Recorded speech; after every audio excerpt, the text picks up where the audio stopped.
সেমিফাইনালের স্বপ্ন দেখছিল শ্রীলঙ্কা, কিন্তু এক ভয়াবহ ব্যাটিং বিপর্যয় সব কিছু শেষ করে দিল মুহূর্তেই।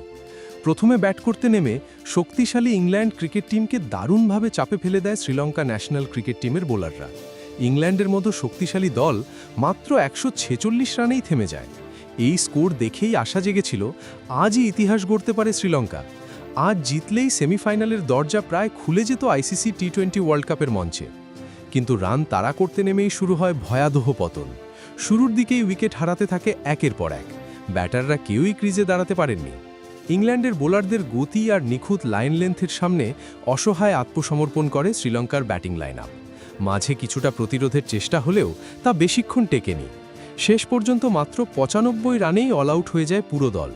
যে ম্যাচ জিতে সেমিফাইনালে স্বপ্ন দেখছিল তারা, সেই ম্যাচেই 51 রানের বড় ব্যবধানে হেরে যেতে হয়।